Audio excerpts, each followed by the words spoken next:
All right. So again, I am Coach Anita, and welcome to day one of Speak Like a Leader. So today, silent excellence is costing you, breaking down the good work myth.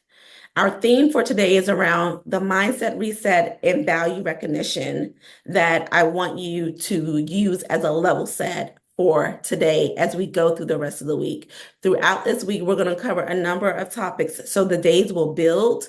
They will build in your skills. They will build in tools and formulas that I will give you to help you kind of think about how to articulate some of the things that may be challenging. What I teach this week will help you whether you join this challenge because you want to grow your corporate career or when I say corporate career, just FYI, I mean, no matter what industry you're in, I just tend to say corporate. But it will also grow your business. Again, a part of business is the willingness to be able to be visible and to show up and speak. So just like you have to show up, in corporate and do a presentation, here I am tonight, showing up in my business and speaking to you all. The skill is the skill. So if you can learn the skill, you can use it to speak like a leader and make money, and it will be your choice of how you make money. And as we get into the future of technology, you want it to be your choice for how you make money, and you want to have that flexibility. All right. So if you think about what you're doing, whether it's in your business or whether it's at work, you are likely the one behind the scenes making it happen. If that's you, give me a one in the chat. If you're like, forget them, I'm tired. I'm just going to work and doing my thing, give me a two in the chat. So are you the one making it happen behind the scenes? Or are you like, you know what, I tried and I'm just over it? Okay, so lots of ones in the chat. A couple twos, a couple y'all are like, you know what, I'm just here. If I had to guess based on some of you, I know who said two. You're still the one making it happen behind the scenes, but that's not here or there. I'll let you have it for the moment. Okay, so that means that you're the one solving problems before others even see them coming. You're the one keeping the team, the projects, or even the entire department running smoothly.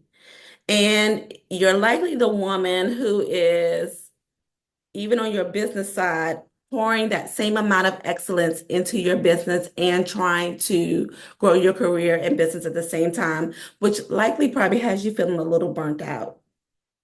But here's what's happening in terms of you getting overlooked for opportunities you earned. That promotion, it went to somebody who was more visible. That high profile project assigned to someone who was more strategic. And if you have a business, you are likely struggling to stand out, especially if you're trying to stand out on the socials, because despite you having a superior product, there's Sally over there who may be in a similar niche as you and a similar product line as you. They know how to speak to gain attention, whereas you are leading with you're a superior or expert in your field. And no one knows that you're an expert unless you tell them. No one knows that you're an expert unless you tell them. And whoever is leading the narrative wins always. So if you are not leading the narrative in your career, if someone else is controlling the narrative about you, then that's why you're struggling to get promoted, your career, etc. You have to be the one to control your visibility, your narrative. And despite popular belief, when you understand how the system works, you can do that for yourself. So today I want to kick off with showing you how you learn how to speak like a leader. So imagine going from, if you're like me again, being called too direct to being the one who gets promoted to learning how to take that directness or that matter of factness that we have and translating it into, for me, that's being diplomatic. For you, that could be a little bit more warming. Approachable is a word people like to give us, not a word I would use, but ultimately translating it into an executive presence that gets you where you want to go. Imagine in your business being able to show up online and people are engaging with you and you're getting the visibility and the results that you want in your business. So Here is the reality of what it's like as women in this country and really, again, in the world, because I coach women who English isn't their first language in business and they have a similar struggle. The reality of it is that 67, so that's two and three of us on this call, even though we are highly qualified, we are often overlooked because of our communication, our inability to communicate our value, our inability to even be willing to speak up and advocate for ourselves, our unwillingness to have the confidence to even shoot our shot. If you read communication books or if you read leadership books about what holds women back, those are the components that come up to play. I read a study about women lawyers and why they have a hard time making partner. And the reason why they have a hard time making partner is because the men go in their early years and they talk about they want to be partner. When a woman goes in her early years, like she just wants to learn, she wants to, do all the things. She wants to understand. She never actually communicates what she desires as the outcome for her career until she's later in her career. And by that time, people, the leaders at the top, the men at the top, already know that Tom wants to be a partner. So they're giving Tom work to be a partner from the very beginning. Whereas if you just want to learn and understand law, that work can be very different. That visibility can be very different. And so that's how we end up missing out on opportunities, not because we are not capable, not because we are not experts, not because we are 10 times as smart, but because we don't fundamentally know how to communicate. And this comes up for us in a number of ways. But before I hop into how it comes up, does this sound familiar? So again, in the chat, if this is you, meaning that you are definitely smarter than all the people, but you're struggling with how to communicate, what to communicate, and how to communicate on their terms and ways that doesn't rub them the wrong way, let me know in the chat. Okay, Kim, I see your question. Kim, I'm gonna talk a little bit more about that in a second. If I don't cover your question, I'll come back to it to circle back with you just to make sure.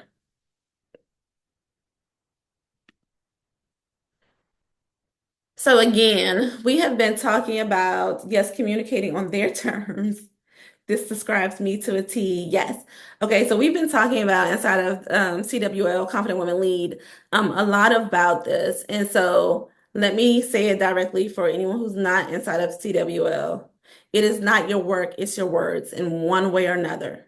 And the thing about it is, they are not going to tell you it's your words because they're non-confrontational. At their core, they are non-confrontational.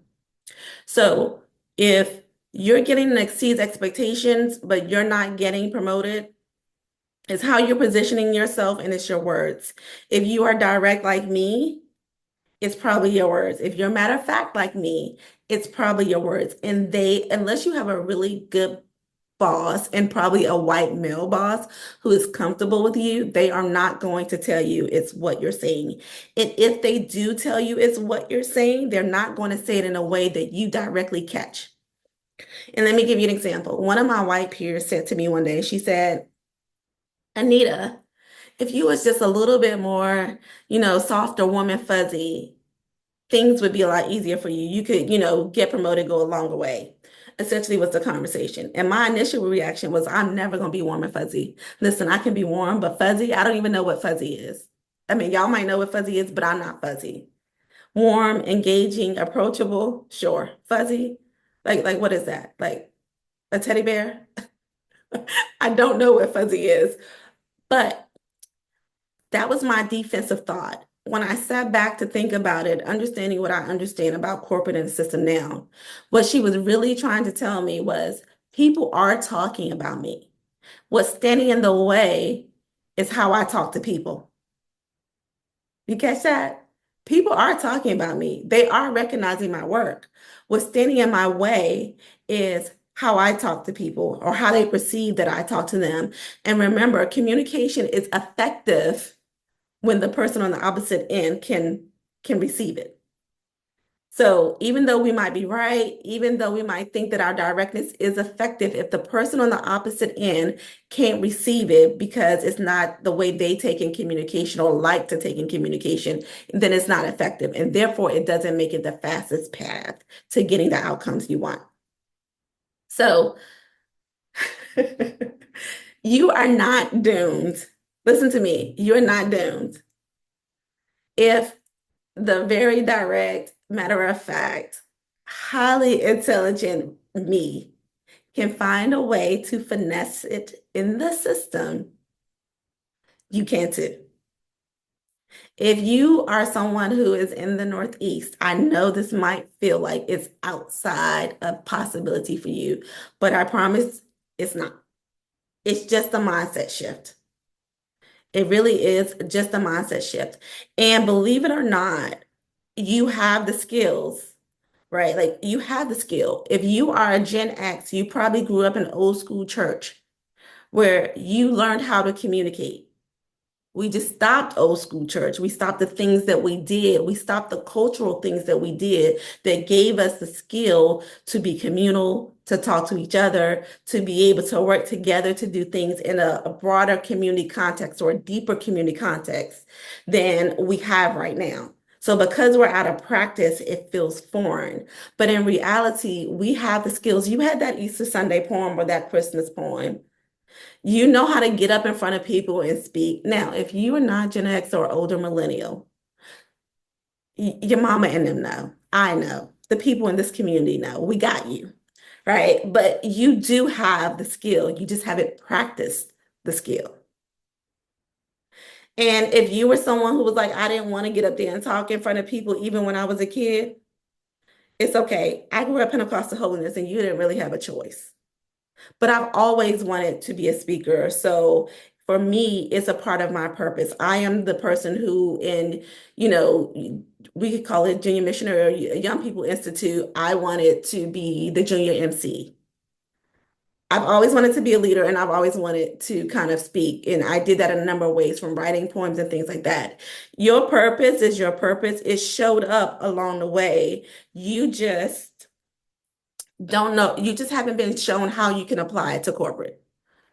It's that simple. Like I think we're making it harder than it is because we've been doing something else, which is focusing on our work and not our words for so long. And so that is the habit, that is the practice we're in. So now I'm saying stop with that practice. I mean, I want you to be excellent because we believe in being excellent. That's a cultural thing. But I want you to not be excellent to the point where you don't know how to speak in the manner you do, because again, that one skill will allow you to have options. It will allow you to master interviews. It will allow you to show up online if you want to show up online for business. It will allow you to go out and network for your business or for your career. Communication is a skill, and it's a skill for right now, it's a skill in the future, and it's a skill that will give you options. So your expertise is solid, your execution is excellent, your results, all of that is great. And while we want our work to speak for itself, why I really want y'all to know that I am the expert at this. If I don't tell you, you won't know. If I don't show up so that you can find me, you won't know. And the same thing applies no matter which way you're looking at it. Because whether you're wanting to get to the C-suite, the boardroom, whether you're wanting to build your own table, build your own brand, being able to speak like a leader isn't optional. It's essential. So you can have the greatest work, you can be all of those things. But if you don't have words to put to your work, then your work is invisible. Matter of fact, not only is it invisible, somebody else gonna take credit for it. Tammy gonna take credit for your work. Tom gonna take credit for your work because it's good work now. But you don't know how to speak to it. You don't know how to communicate about it. The pattern you're in now is that you do great work, but after you do this work, you wait for somebody to acknowledge it. Now, waiting for somebody to acknowledge it can look a lot of ways. It could look like you're also tactically telling someone what you're doing. So, right, so you're waiting silently, you are doing the work, your head's down, any version of those things that you may be doing.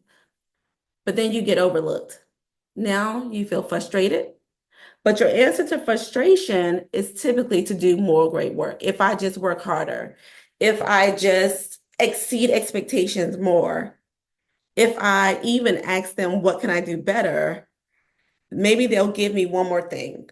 They'll say, I need to work on my communication, but they won't tell you what specifically. Because again, it's been my experience for me and for most of the women I talk to that they're not going to tell you specifically what about your communication you need to work on in order to actually shift the narrative, the perception about you, right? And so we end up in this loop.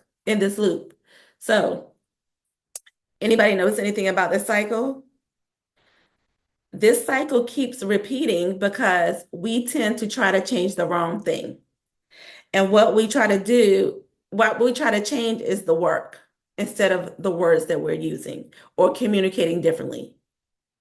And when I say we, I do mean we collectively because I have done this in my career as well, right? Like, okay, if I can just do different work, okay, if I do my work silently, I started this conversation all with a background in my career and me trying to sit over in the corner in a desk that was beneath my station, even just so I could do my work quietly and try to run it under the radar. And that didn't serve me at all. I still ended up getting comments on my mid-year review that I didn't think was fair. And so when we're in this pattern just loops for us. And we get more frustrated by the moment. The more you stay in this pattern, the more frustrated you become. The more frustrated you become, the more, I'm going to tell you this, don't get mad at me, I'm just a messenger. You become the angry Black woman and you don't even know it. It's inherent to the process. It's not inherent to you. It's not personalized to you. It's just the process of the continued frustration and the trying to press down the feelings of disappointment. That frustration is still coming out in your tone. And so we talk about this inside of Confident Women Lead. We work monthly on our tone technique or the tone technique that we use inside of there because this is a real thing for us. Most times by the time you get to me, you've tried everything and your frustration is through the roof. So I have to help you work through that in order to get you to reposition how you show up, in order to get you the outcome you desire, which is normally more money, a promotion, your business, etc. So in that pattern, here's how you hide your value. 3 patterns I'm going to cover. There's probably more patterns, but I tried to pick the top 3. The first one is invincible excellence syndrome. This is the syndrome where you're waiting to be noticed. You are hoping that your work speaks for itself. You're staying behind the scenes because that's what you were taught was professional. You're staying behind the scenes because you might have some thoughts like, I just want to sit over here and do my work. That thought is standing in your way because that thought is the opposite of I want to be a leader. Leadership and over here just doing my work. Those are two sides of those are opposites. So if you truly want to be a leader, your thought to yourself can't be, I just want to sit over here and pretty much hide because I feel like it's safe. Now, in fairness, it being safe is probably the messaging that most of us got growing up. The second pattern that's hiding your value is the task list trap. You focus on getting things done. You pride yourself on the execution. You make sure everything is handled, that you have dotted your I's and crossed your T's. But in doing so, you are heads down, you are in the details, and you miss the bigger picture and the impact of the work. You cannot see the bigger picture or the impact when you are heads down and you have a checklist for what you are getting done. It's just impossible.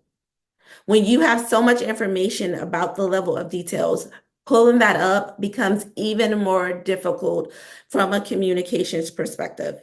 And then the third pattern that's hiding your value is your directness and matter of factness, one or the other. You might have both. I tend to have both, but whether it's direct or matter of fact, you say exactly what needs to be said. You focus on facts and data. You don't fluff things. You stay what's in your mind. You think that it's being efficient. And technically, from our perspective, it is being professional. Others might disagree. But that approach is costing you so much more than you realize. And it's probably one of the biggest challenges that we have in our community is that we've been taught that survival is directness and matter of factness. And we communicate that way. But in doing so, if we're being honest with ourselves, it rubs us the wrong way about each other as well. And so these patterns, how are they impacting you? And if I'm talking too fast, you guys tell me I'm talking too fast. I'm trying to speed up and keep time at the same time. So how are these patterns impacting your words? The first pattern was invisible excellence. How do they impact what you say? Well, when you sit in invisible excellence, you don't have the language. You simply don't have the language, meaning you don't know what to say. And because you don't know what to say, you're also not confident. And so what ends up happening is you find yourself being silent in meetings. You might find yourself being frustrated in meetings because you feel like maybe you tried to speak up before and nobody listened. And so maybe your thought is, maybe I'll say something later, or I just won't say nothing because nobody listens. And so you just go into the point of remaining silent for the rest of it. When you also don't have the words, when you do silent excellence, you also have trouble accepting compliments and capitalizing off of them. So someone might say, praise you for your good job, tell you did a good job, and you will downplay that to say something like, oh, I just did what was necessary. I was just doing my job, instead of even saying thank you or thank you and something that highlights the value that you brought to the situation. Or when you don't have the words to articulate or the confidence to articulate what you've done, you tend to downplay your position. And so you'll use things like what the team did, what such and such did, what we did, versus here's how I helped the team stay on track. Here's how my team did this. Here is how I led, right? So when you don't use your words, you don't have the language. And the more that you don't have the language, the more you will struggle with being confident in using language. And all we need to do to flip that is really just talk more. Just talk more. The second pattern, task to list, your task list trap. How does it impact your wording? When you focus on tasks, when you focus on only looking at roles where the processes and the steps are clear and you can check the box because that makes you feel comfortable because you know exactly that you did your job and it feels safe. When you focus on sitting in roles that do that and then also doing it in no matter what roles you are, even if it's a strategic role, what it means is that you describe activities instead of articulating value. So in a meeting, you might say something like, I ran the monthly operations report and made sure finance got them. You could say, I took care of all the vendor meetings and made sure everyone had what they need. Your boss may ask you how a project's going, and you'll just say, everything's on track or it's on schedule. Maybe I think we'll meet the deadlines on time. Very tactical. But you didn't tell me what the impact was. You didn't tell me what strategic conversations you had, who you influenced. You didn't tell me anything about the impact or the value. There is value in telling someone who you talk to. It is the reason why the other people name drop. Their name, who they talk to name, who asked them to do something's name. It's the reason why they name drop and why they name drop with titles. Because there's value in that, whether we think so or not. And then the third pattern, being direct or matter of fact, and how does it impact the words and your choice of words? Ultimately, matter of factness is a defense mechanism. And so your unprocessed emotions or your inability to be willing to be vulnerable, to be understanding, comes across as defensiveness, to some people, disrespect. People can oftentimes feel your frustration, even if you say it with a smile. So this could look like what more do you need from me? I've already shown you. It could look like that's not going to work because, or the problem with that is, I know y'all guilty because I'm guilty of. That's not going to work because we quick to tell the folks that's not going to work and why it's not going to work. And yes, we are right, but nobody wants to be called to the carpet, especially in front of other people. Now you're on my hit list, is what it ends up happening. So each time you fall into one of these patterns, whether it's silent excellence, whether it's focusing on task instead of results, impact, strategy, whether it is being direct or matter of fact all the time, sometimes there is a time for that, in ways that you can do that and still be diplomatic, encouraging, positive. Then these patterns, the results that we see is that it ends with you getting passed over for promotion that you've earned, that you miss out on high visibility projects, that you lose opportunities to showcase that you can think strategically. Problem solving is not strategic thinking. And if you have a business, it's likely that you're probably undercharging and over delivering as a cost to that as well. We're going to talk a little bit more about value, but I want you to take away from this, even though it's probably not here. Value is not determined by you. It's not determined by you. It's one of the biggest misconceptions that's in our way. Value is determined by the other person, right? So if I say, I'm going to teach you how to communicate with confidence, I think that that is valuable because I know that you need to be able to communicate with confidence.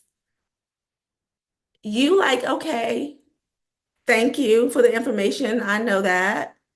It does not move you to action. You don't feel compelled to change anything. But if I tell you that I'll teach you how to speak like a leader so that you can get promoted or you can grow your business, you find that valuable. You see how I change my words to get a different feeling from you, compel you to a different action, to get the desired result.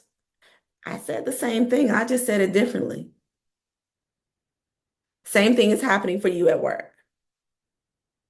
Your ability to articulate things to communicate value, not because you think it's important. That process improvement project that you think is important is only important if you can communicate in a way that you can show the value based on what other people value to get it done.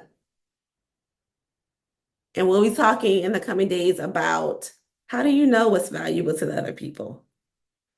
Because in order to articulate how you can add value, how you can provide value, you have to know what is valuable to your organization, to your boss, to your leadership team, or whoever you are pitching.